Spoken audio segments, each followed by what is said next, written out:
Muy buenos días a todos en esta mañana nuevamente y saludamos a los que se agregan a través de las redes sociales al servicio de esta mañana en la Iglesia Camino de Vida de Rosell. Que el Señor les bendiga. Vamos a abrir nuestras Biblias en esta mañana en 1 Samuel capítulo 7, versículo 3. Un gusto que estén aquí. Una alegría que escucharlos cantar, verlos cómo alaban al Señor, ver cómo se saludan. Realmente algo especial pasa cuando uno viene a la iglesia. Dios se mueve, el Espíritu de Dios trabaja en cada uno de nosotros. 1 Samuel, capítulo 7, versículo 3. Si usted tiene una Biblia y alguien que está a su lado no la tiene, quizás podamos acercarnos y juntos compartir la palabra del Señor. 1 Samuel, capítulo 7, versículo 3. El título del mensaje de esta mañana es De las pocas cosas que puedo decidir. De las pocas cosas que puedo decidir. 1 Samuel, capítulo 7, versículo 3.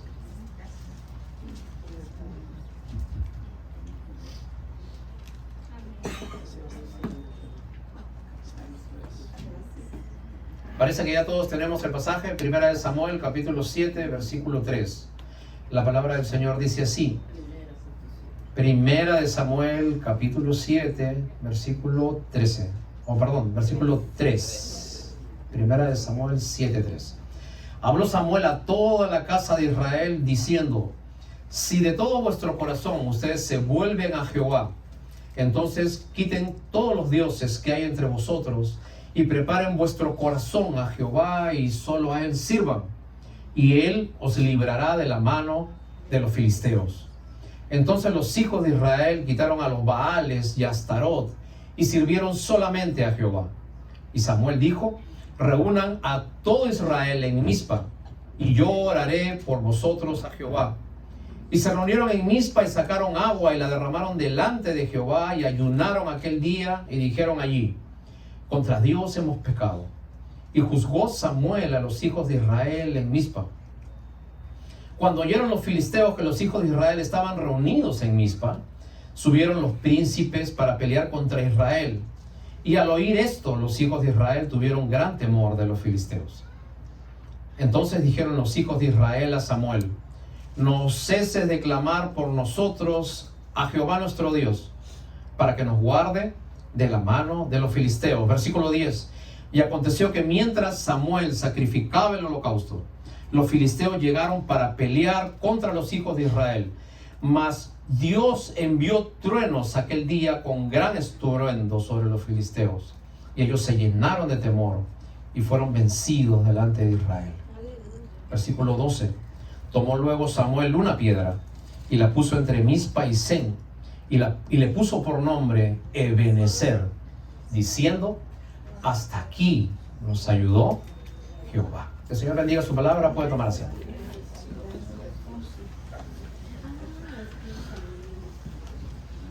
Pueden tomar asiento. Bienvenidos nuevamente a los que se han ido agregando poco a poco al servicio de esta mañana. Muy bien, vamos a guardar silencio para escuchar la palabra del Señor correctamente. Me gustaría decirle antes de empezar cualquier cosa: hay muy pocas cosas que usted puede decidir en su vida. Usted no decidió venir a este mundo, comenzando por ahí. Usted no decidió qué estatura tiene ahora. Usted no decidió el color de sus ojos. Usted no decidió el estilo de su cabello. Usted no decidió el país que va a nacer. Usted no decidió si apellidarse Smith, MacArthur o Pérez. Usted no escogió a sus padres. Usted no escogió a sus tíos. Usted no escogió a sus abuelos. Usted no escogió en la casa que usted nació. Ahora de adulto, las cosas no han cambiado mucho. Usted no puede decidir que alguien te ame. Tú no puedes decidir si mañana habrá tráfico. Tú no puedes decidir si mañana cae lluvia o nieve o viento o sol. Usted, por más que se esfuerce, nunca podrá decidir el destino de sus hijos. Usted no puede decidir de qué se va a enfermar y finalmente de qué se va a morir. Entonces, como te darás cuenta, casi nada en la vida la puedes decidir tú. Pero aunque no podemos decidir la mayor parte de las cosas que nos pasan en la vida, hay una cosa que usted sí puede decidir. Y eso que usted puede decidir es entregar toda su vida a Dios. Hoy día en Personajes de la Biblia vamos a estudiar la historia de Samuel, un hombre importante en la Escritura porque fue juez, profeta y sacerdote al mismo tiempo. Fue la única persona que tuvo estos tres oficios, aparte de nuestro Señor Jesucristo. Y nosotros habíamos visto desde la semana pasada que Samuel nace de una manera sobrenatural. La semana pasada hablamos de la mamá de Samuel, que se llamaba Ana, una mujer que era estéril, el esposo Elcana, que la complacía en todas las cosas materiales que Ana podía necesitar, pero había algo en que no podía complacer a su esposa. Él no podía hacer que su esposa sea fértil, dé a luz una criatura, que era el mayor deseo que tenía esta mujer. Pero dice la Biblia que Elcana, viendo que era imposible satisfacer y llenar el corazón de Ana, lo que hace es la lleva al lugar donde se adoraba a Dios, para que allí esta mujer ponga su petición delante de él. Y Dios respondió la oración de Ana, dándole un hijo. Este hijo que Ana tuvo, sobrenaturalmente, milagrosamente, por gracia de Dios, se llamó Samuel. Ahora, Samuel nace en una época muy difícil para Israel. Nosotros habíamos visto ya que en esta etapa que estamos estudiando de la Biblia, estamos en el tiempo de los llamados jueces. Entonces, Israel tuvo 12 jueces durante 80 años, que ninguno de ellos les enseñó cómo seguir a Dios. Y hay una frase que les estamos diciendo muchas veces, una frase que recorre todo el libro de Jueces. En ese tiempo no había rey en Israel. Cada uno hacía lo que bien le parecía. Y nosotros vemos que hasta tal grado llegó Israel de alejarse de Dios, de olvidarse de aquel que lo sacó de Egipto, que en este mismo libro, Primera de Samuel, capítulo 4, vemos la historia más triste de Israel. Israel estaba en la tierra prometida, la tierra que fluía leche y miel, la tierra que era fértil, la tierra que la sembraban e inmediatamente crecía, la tierra que tenía árboles, bosques, vegetación, animales, la tierra que iba a reemplazar a Edén. Y todo eso recibieron de parte de Dios. Pero como los israelitas decidieron olvidarse de Dios, comenzaron a descuidar ese lugar. Entonces, ese sitio que podía ser lindo en apariencia, ya no les daba el fruto que ellos querían. Y venía mucha gente a esa tierra, les robaban sus animales, les robaban su cosecha, les robaban sus mujeres, les robaban sus hijos. Y entonces, este pueblo que estaba escogido por Dios, ahora estaba encogido ante los hombres. Me gustaría parar un ratito y explicarte algo. Usted puede venir a este país y este país le puede dar muchas cosas. El presidente Ronald Reagan, un presidente americano, decía: esta es la tierra de las oportunidades. Reagan decía que Estados Unidos era la pequeña colina alumbrada dentro de la oscuridad que hay en el mundo. Y efectivamente este país tiene muchos beneficios. Para la gran mayoría de nosotros, la comida, la ropa, es un tema totalmente superado. Nadie puede decir que acá no come. Nadie puede decir que acá no tiene ropa. Pero podemos estar como el pueblo de Israel, que teniendo la tierra prometida, ¿no?, el sueño americano, por olvidarnos de Dios, nuestros enemigos comienzan a entrar en nuestro territorio. Y los enemigos no son un país, los enemigos no son un ejército, los enemigos no son muchas personas públicas muchas veces. Los enemigos son tus propios demonios que tienes dentro tuyo. Los enemigos son tus propias tendencias. Y el hombre por naturaleza tiende a olvidarse de Dios. Israel se olvidó de Dios durante 80 años en el tiempo de los jueces. No había nadie que le dijera al pueblo de Dios qué cosa tenía que hacer. Cada uno hacía lo que bien le parecía. Nosotros estamos en Primera de Samuel 7. En Primera de Samuel 14 el pueblo de Israel tiene la derrota más triste en toda su historia. Un pueblo que se llamaba los filisteos entran a la tierra prometida, destruyen todo y se llevan lo más preciado que tenía el pueblo de Israel, que era el arca de Dios. El arca de Dios era una caja de madera de ciprés que estaba bañada en oro y que allí estaba la presencia de Dios. Y los filisteos toman esa arca y se la llevan durante 7 meses. Cuando ellos vieron de que el sitio, el espacio donde la presencia de Dios supuestamente estaba, había sido robada, entonces se dan cuenta de que el pueblo había llegado a lo más bajo. Dios siendo manejado por un grupo de enemigos. Los filisteos tomando la misma presencia de Dios y llevándosela del campamento. Habían caído a lo más bajo. Esa derrota fue en un lugar que se llamaba Mizpa. Nosotros avanzamos 3 capítulos más y vemos que ahora el sacerdote ya no era Elí como era en el capítulo 4, ahora el sacerdote es Samuel.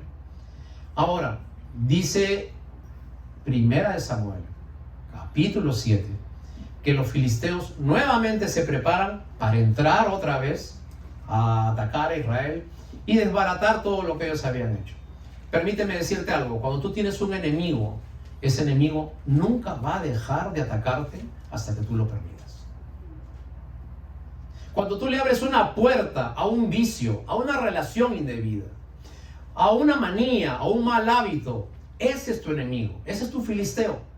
Y ese va a venir constantemente porque sabe que hay una puerta abierta en tu corazón. Y tú puedes estar 10, 20, 40, 80 años como Israel, siguiendo el mismo patrón, conociendo que es Dios, pero sin permitirle trabajar en tu corazón. Tengo una pregunta antes de seguir avanzando. ¿Qué cosa es aquello que te está lastimando en la vida? ¿Cuál es tu punto que no te permite avanzar en la vida de fe? No te estoy hablando si ganas dinero, no te estoy hablando si tienes trabajo, no te estoy hablando si tienes una casa, no te estoy hablando si tienes papeles. Te estoy hablando de ti, de tu corazón, de eso que te angustia, de eso que a pesar de que tienes toda una apariencia, en el fondo tuyo es una derrota para ti. Ahora, en ese tiempo, Dios pone a este muchacho, Samuel, y lo pone a dirigir al pueblo de Israel. Y entonces Israel comienza a ser un pueblo que realmente sigue a Dios. Permíteme decirte algo y te lo quiero decir con mucho cariño y voy a tratar de buscarte la forma más polite de decirte esto. Los cristianos nos enorgullecemos mucho de ser monoteístas, pero yo pienso que los cristianos realmente somos enoteístas. De repente nunca se ha escuchado esa palabra. ¿Qué es un enoteísta, pastor? ¿Cómo se come eso? Porque déjame explicar. Un monoteísta es una persona que cree en un solo Dios. ¿Okay? Un politeísta es una persona que cree en muchos dioses.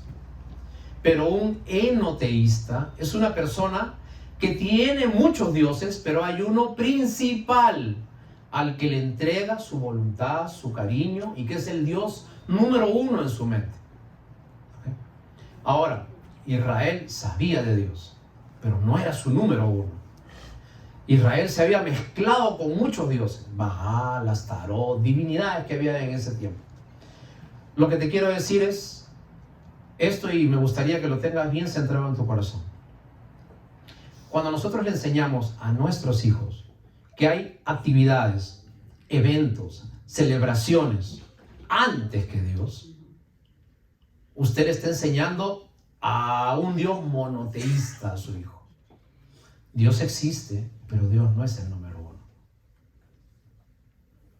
Dios está allí, pero no es lo primero.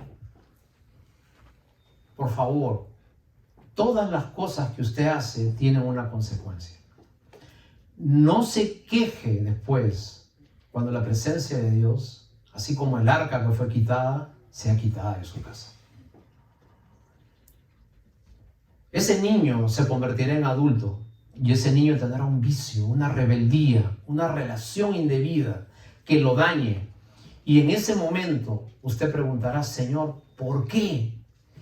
Y si Dios tuviera boca, entonces Dios te dirá, Él es así porque tú le enseñaste a ser así. Tú le enseñaste que Dios es una opción, que Dios no es lo primero. Le enseñaste un Dios monoteísta. Y la Biblia dice, no nos engañemos, todo lo que el hombre sembrare, eso también cosecharás. Así que, por favor, pongamos siempre a Dios en las cosas de la fe. Primera de Samuel, capítulo 7, versículo 3, que es el pasaje que leímos en antes, dice que Samuel le habla a todo Israel y les dice algunas cosas. Primero, si con todo vuestro corazón se vuelven a Dios, entonces tienen que quitar los dioses ajenos y a Astarot de entre vosotros. Y preparen vuestro corazón a Jehová y solo a Él servid, y Él os librará de la mano de los filisteos. ¿Cuál fue la respuesta de Israel? Entonces los hijos de Israel quitaron los Baales y a Astarot y sirvieron solamente a Jehová. Lo primero que tenemos que impresiona acá es que en el versículo 3 comienza diciendo, habló Samuel al pueblo. Hace 80 años que no había una persona que se pare delante de Israel y diga, así dice Jehová. No había un profeta. No había alguien que represente a Dios y les dé la palabra de Dios. Cuando les preguntaban a los jueces, ¿y qué hacemos? No sé. Cada uno hacía lo que bien le parecía. Pero ahora nosotros vemos que hay un hombre que Dios lo puso en el tiempo adecuado, en el momento correcto, en lo más bajo que había en el tiempo de Israel, y Dios le da un propósito a la vida. Y allí es cuando la petición de Ana tiene sentido. Y allí es cuando el clamor de Ana agarra sentido. Ana oraba por un hijo. Y cuando Dios le da a ese hijo a Ana, Ana le dice, cuando este niño ya no dependa de mí, yo se lo voy a devolver a Dios, para que él pueda servir a Dios durante todos los días de su vida. Y Samuel encontró dos cosas. Usted puede encontrar dos cosas en la vida. Cuando usted nace por primera vez, o cuando usted viene a este mundo, usted lo que encuentra es la vida. Pero cuando usted nace por segunda vez, usted entiende para qué nació por primera vez. Le encuentra el propósito a su vivir. Le encuentra un sentido a la vida. Por eso es que la Biblia dice que nosotros somos un espíritu viviente. Porque nosotros podemos llenar las necesidades que hay en nuestro espíritu. Y usted no es un cualquiera.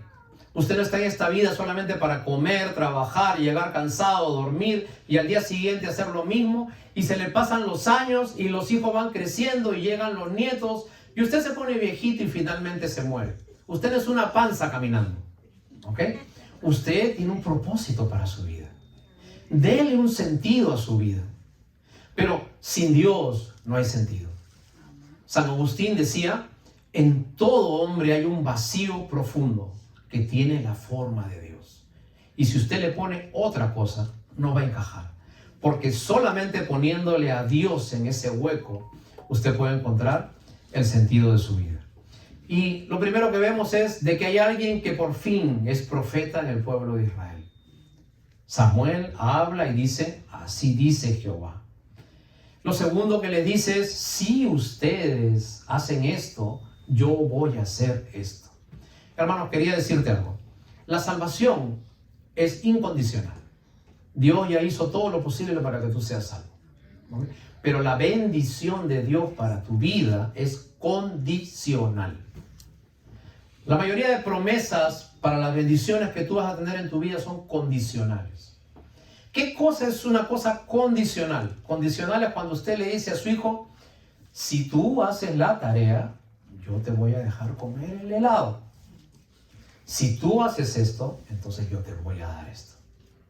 Si tú botas la basura, si tú arreglas la casa, vamos a salir al Chuck E. Cheese y vamos a tener un tiempo en que nos vamos a divertir. Condicional. Si tú haces, entonces yo te prometo que voy a hacer esto. Tú vas a hacer algo pequeño, yo te voy a compensar con algo grande. Y lo que pidió aquí el Dios a su pueblo es, si ustedes dejan a sus dioses, entonces yo voy a salir y voy a pelear contra ustedes. ¿Okay? Quería decirte algo. A veces nos preocupamos mucho por qué debemos hacer para seguir las cosas de la fe. Pero yo creo que más que lo que debemos hacer, son las cosas que debemos dejar de hacer. Deja eso que te aparta de Dios. Deja esa relación que no te conviene. Deja esos amigos que te apartan de las cosas de la fe. Deja esa red social, bloquea, anula esa aplicación que cada vez que la pones te aleja totalmente de las cosas de la fe. Permíteme decirte algo más. Para que el pueblo de Israel saliera de Egipto costó 400 años. Pero para que Egipto saliera del pueblo de Israel costó mucho más. Porque ellos estaban en la tierra prometida, pero su corazón todavía estaba como si ellos vivieran en Egipto. Con las mañas de Egipto, con los dioses de Egipto, con los hábitos de Egipto. 400 años viviendo allá. Y ellos estaban en la tierra que fluye leche y miel, pero con el corazón como si estuvieran en Egipto. Y hermanos, aquí me gustaría hablar con ustedes un ratito porque muchas veces vivimos en Estados Unidos, pero queremos hacer lo mismo que hacíamos en nuestros países. Queríamos hacer las mismas mentiras, las mismas mañas, las mismas picardías, la misma forma de hablar, la misma forma de tratar. No hay cambio, solamente te has cambiado de sitio geográfico. Tu GPS se prende en Estados Unidos, pero tu corazón está en tu país. ¿Y de qué sirve que conozcas a Dios si llegas acá y somos los mismos de siempre? Tiene que haber un cambio. Se tiene que ver que tú eres distinto. Se tiene que ver que hay un progreso. El apóstol Pablo decía, el que hurtaba, ya no hurte más. ¿Cierto? El que mentía, ya no mienta más. El que tenía palabras soeces, ya no lo hace así. Cambios, cambios y cambios. Eso es lo que tiene que haber en la vida. Tu preocupación es, ¿qué tiene que haber en tu cuenta de banco? ¿Cómo pagar un recibo? ¿Cómo vas a llegar a fin de mes para pagar la renta? Te entiendo, es lícito, pero si tú no cambias, de nada vale. Porque cuando usted se vaya de este mundo, nadie lo recordará. Y seguramente en tu casa dirán, Señor, con la misma alegría que te lo mandamos, recíbelo.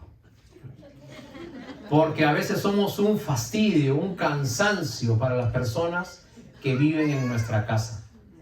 Así que la pregunta es, ¿qué cosa eres tú para tu familia? ¿Se ve la huella de Dios en ti? La Biblia dice que somos imagen de Dios, ¿no? La imagi Deus es en latín. Pregunta, ¿se nota que hay algo de Dios en ti? ¿Se te ve que eres distinto o no? Y seguimos avanzando. Samuel le dice al pueblo, tienen que dejar sus dioses. De repente dice, pastor, ahí sí estoy bien, porque yo no tengo ningún dios. No tengo ninguna medallita, no tengo ninguna estampita, ninguna estatua, ningún cuadro. Allí sí, carita feliz. ¿Okay? Pero permíteme decirte algo, un Dios no es solamente una persona a la que otros santifican y tú tienes que darle honra. Un Dios, según la Biblia, ídolo, es cualquier cosa que se interpone entre tú y Dios. Cuando tú quieres mirar a la cara de alguien y hay una persona que se cruza y tú estás allí, eso que está en el medio es tu ídolo, lo que no te permite ver a Dios. Te pregunto, ¿cuál es tu ídolo en la vida? ¿Un hombre? ¿Una relación? ¿Tu trabajo? Alguien ha dicho que la palabra Dios se deletrea T-I-E-M-P-O, tiempo. Lo que le dediques tu tiempo es tu Dios. ¿Cuánto tiempo ves televisión al día? ¿Cuánto tiempo estás en el celular al día? ¿Cuánto tiempo estás pendiente de esa persona que muchas veces lo único que te trae es una gastadera de dinero y una angustia en tu corazón? Eso es tu Dios. Y esos son los Baales y los Astaroth 2023. Ahora, la Biblia dice que tienes que servir a Dios. Y en el versículo 6, seguimos avanzando un poquito, dice, y se reunieron todos, ¿dónde dice? Vamos, lean. Se reunieron todos en ¿dónde fue que los filisteos le quitaron el arca a Israel? ¿Y dónde le pide Samuel que se reúnan para pelear nuevamente con los filisteos? Tú tienes que comenzar tu decisión de fe en el mismo sitio donde son todas tus derrotas. Te explico. Hay un sitio donde hay la mayor cantidad de incendios en el planeta Tierra. Ese sitio tiene un nombre: Australia. En Australia hay la mayor cantidad de incendios average año por año. Ahora, hay tal cantidad de incendios y la vegetación es tan amplia que los bomberos australianos ya han encontrado una forma de combatir los incendios. Ellos ven en qué dirección el viento está llevando el fuego. Y cuando el viento está llevando, por ejemplo, de derecha a izquierda, los bomberos hacen otro incendio, pero que va en sentido contrario. Entonces llega un momento en que los dos fuegos comienzan a acercarse. El fuego natural contra el fuego creado, el fuego artificial. Cuando se encuentran los dos fuegos, ¿saben qué pasa? ¡Pum! Una explosión. Se acabó todo. Se acabaron los fuegos. ¿Qué cosa tienes que hacer cuando un gran fuego viene contra tu vida? Arma otro fuego de igual magnitud y ese fuego se va a acabar. Cuando algo te quiere atrapar en la vida y sientes que no puedes, sientes que eres débil, arma otro fuego, pero con Dios en contra de eso. Y cuando se encuentren fuego contra fuego y el fuego consumidor de Dios venga, va a haber una explosión, va a haber un choque, va a haber un cambio y nunca más eso te va a atrapar. Y al reunirse en Mizpa, te quiero decir que tú no puedes comenzar si tú no puedes llegar a ese sitio donde tuviste tu problema. Hay mucha gente que pasan años y no perdona a su madre.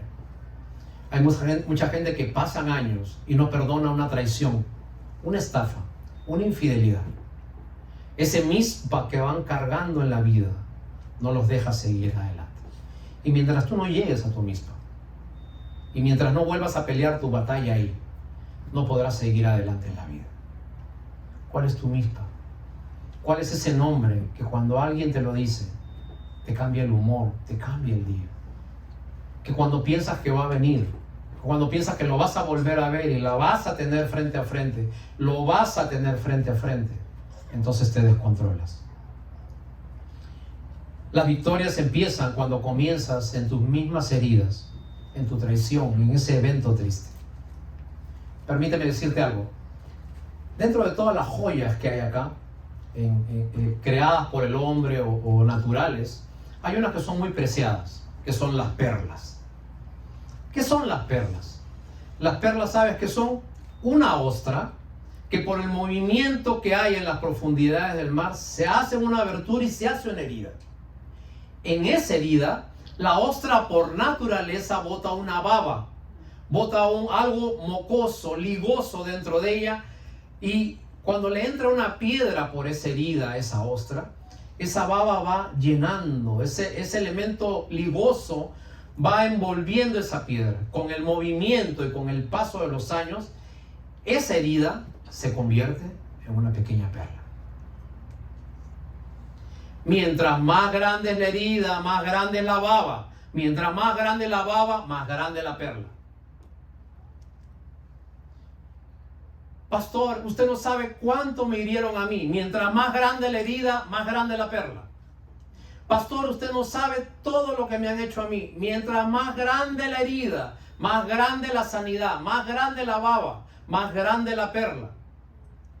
Y usted va a poder finalmente exhibir esa perla que Dios convirtió desde su herida. Comience en Mizpa a sanar las heridas de su corazón. Versículo 10, seguimos avanzando.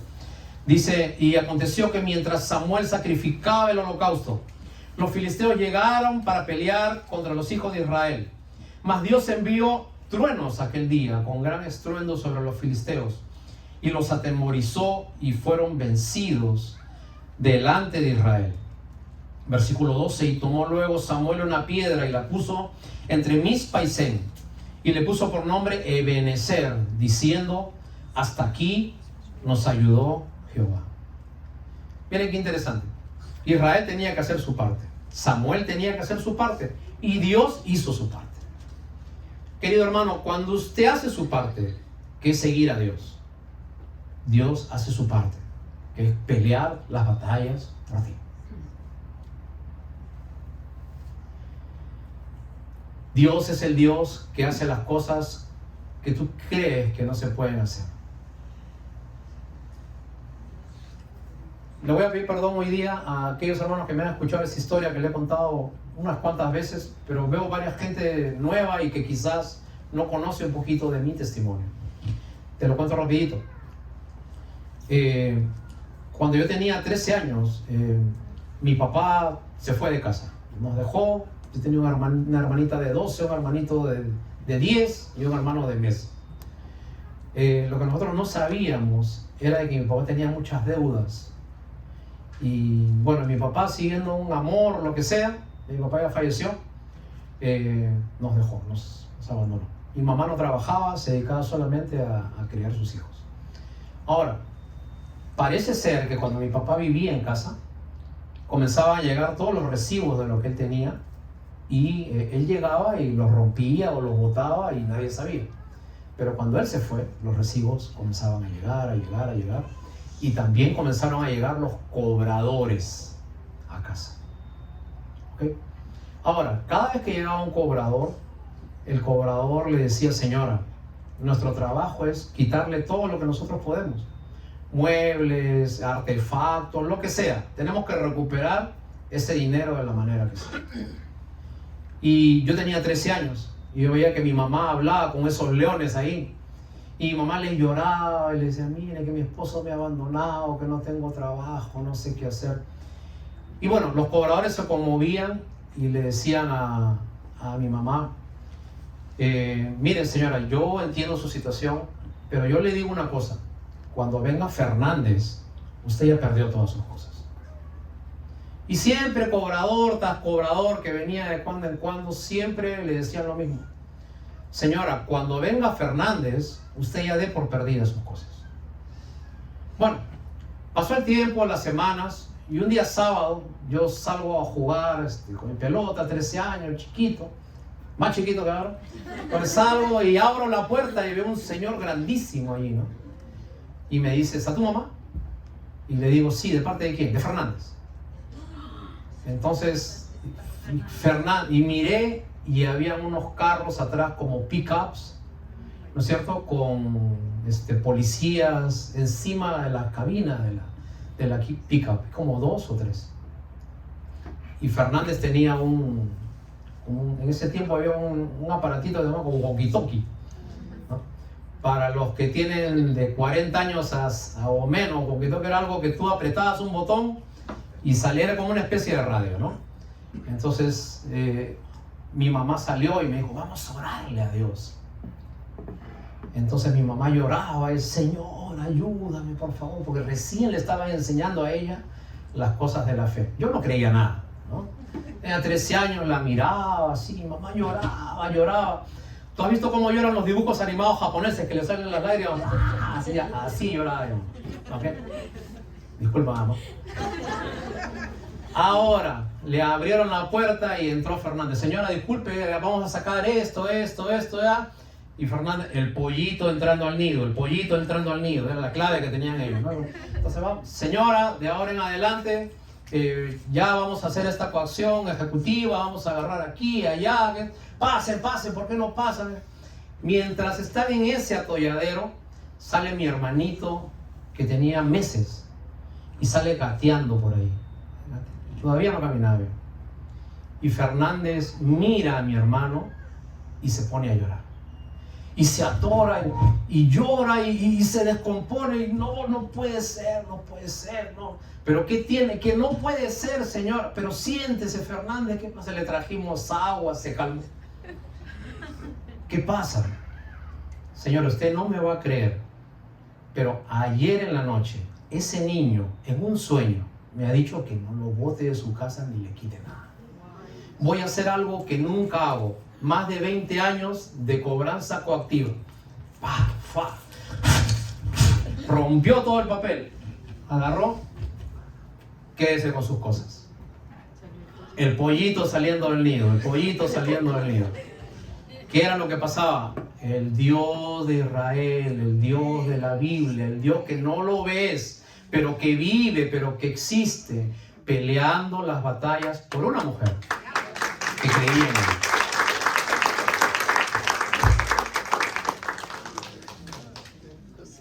Pero la Biblia dice que cuando Dios pelea nuestras batallas, tú también tienes que hacer algo.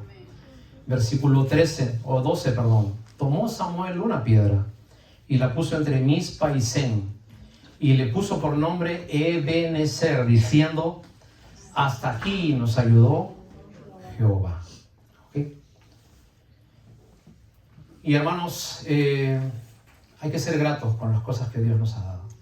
Yo conozco muchas personas que han venido a Dios con enfermedades incurables y Dios ha hecho el milagro de sanarlas y nunca más han regresado a ninguna iglesia.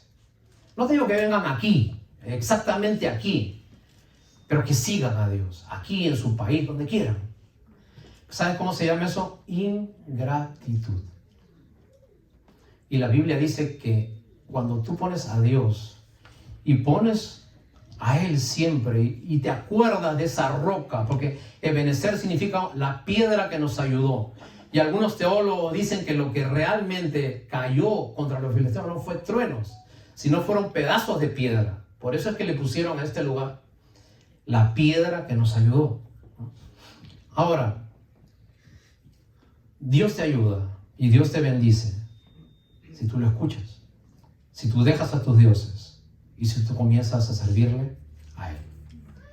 Un comerciante a mí me decía: Fernando, el ayer es un cheque cobrado, el futuro es una nota de crédito, pero el hoy es dinero en efectivo, tiempo que tienes que saber cómo usar.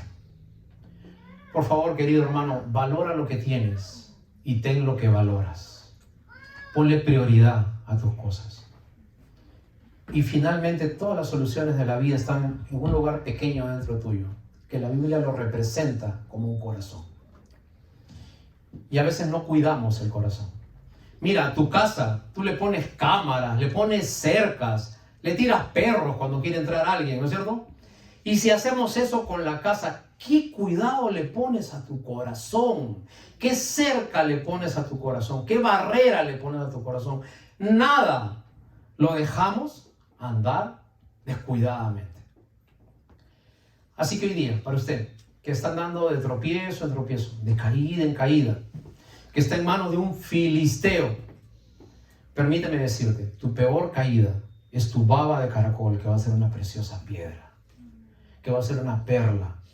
Pero usted tiene que dejar a su Dios, tiene que dejar a esa persona, tiene que dejar ese hábito, tiene que dejar esa relación. Usted tiene que decidir comenzar a seguir a Dios. Y cuando tú lo haces, entonces la protección de Dios va a estar alrededor tuyo. Samuel fue tres cosas. Samuel fue sacerdote, porque Samuel presentaba, te voy a explicar la diferencia entre sacerdote y profeta. El sacerdote llevaba la petición de una familia hacia Dios. Samuel fue profeta, porque a diferencia del sacerdote, el profeta iba en el sentido inverso. Llevaba la palabra de Dios hacia la familia, hacia el pueblo. Y Samuel fue un juez, porque Samuel se dedicó a que todas las personas que vivieran alrededor de ellos se llevaran bien. Y Dios nos ha encargado esos tres ministerios a nosotros: juez, sacerdote y profeta. Y el mayor ejemplo que nosotros tenemos de estas tres funciones es nuestro Señor Jesucristo, el sumo sacerdote que nosotros tenemos. Querido hermano, si usted tiene una petición por su hijo, acuérdese, Dios como Ana va a hacer que su hijo crezca y sirva a Dios y esté en las cosas de Dios. Usted no está trabajando para el 2023, usted está trabajando para el 2050, el 2060, el 2070. Cuando tus hijos pregunten: papá, ¿y quién fue el primero que conoció las cosas de Dios? Tu abuelo, tu bisabuelo fue el que se mantuvo firme, el que me enseñó a mí, y yo te voy a enseñar a ti. Y cuando usted haga eso, entonces usted va a ver cómo Dios pelea sus batallas. Y va a tener un ebenecer, un recuerdo. Va a tener allí un lugar de memoria en los que usted diga, hasta aquí nos ha ayudado el Señor. Así que esa es la invitación que hoy día les hacemos. No te estamos diciendo que vengas a una iglesia, no te estamos diciendo que dejes dinero, no te estamos diciendo que tienes que vestirte de cierta forma, no te estamos diciendo que dejes tu religión. Te estamos diciendo que hay un Dios personal que te está buscando y hoy día está tratando de estirarte la mano para que tengas una relación con Él. ¿Es tan difícil acaso entender eso? Y es muy difícil cuando el orgullo está en medio de nuestro corazón. Pero es muy fácil cuando nosotros de todo corazón, cansados del camino, cansados de nuestra vida, nos entregamos a Dios. Jesucristo dijo, vengan a mí todos los trabajados y cargados, que yo os haré descansar. Deja tus filisteos, comienza en tu Mizpa y comienza a seguir a Dios dejando tus dioses. Comienza a seguir al único Dios verdadero. Jesús, cuando oró en Juan capítulo 15, dijo, y esta es la verdad, que te conozcan a ti, al único Dios verdadero, y a Jesucristo, a tu Hijo, a quien tú has enviado. Pero para hacer eso hay que tomar decisiones firmes de fe. Tú no puedes decidir muchas cosas. Tú no puedes decidir cómo será tu tarde el día de hoy. Tú no puedes decidir qué va a pasar mañana ni pasado. Pero hay algo que sí puedes decidir. Tú puedes decidir entregarte de todo corazón a ese Señor que tiene un plan para ti. Te reto a que lo hagas en esta mañana. Nos ponemos de pie y vamos a darle gracias al Señor por su palabra.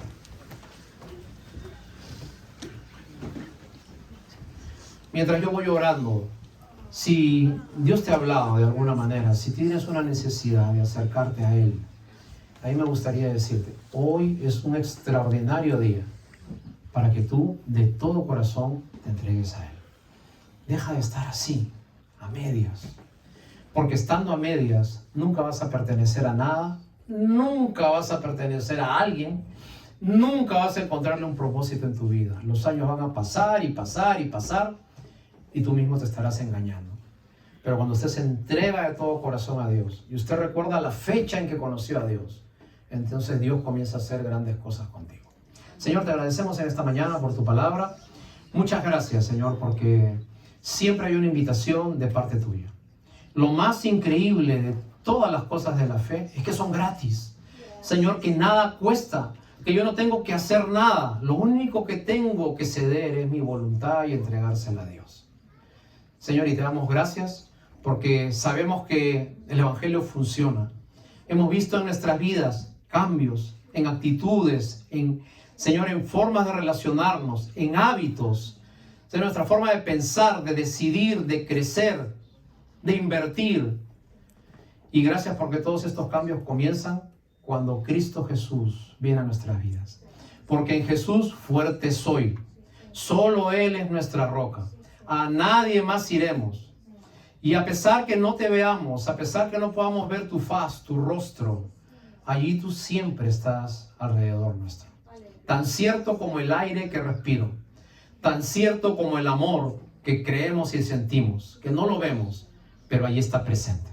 Ese es nuestro Dios. En el nombre de Jesús oramos así. Amén.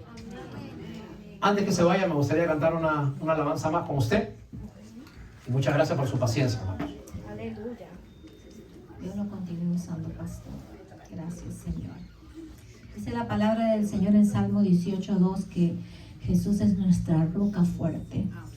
Él es nuestra fortaleza, nuestro pronto auxilio. Oh,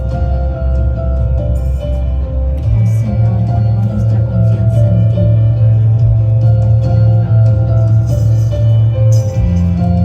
Santo es tu nombre, Señor. Mi esperanza está en Jesús, en su justicia y en la cruz. De nadie más.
manchar, Él vendré, justificar.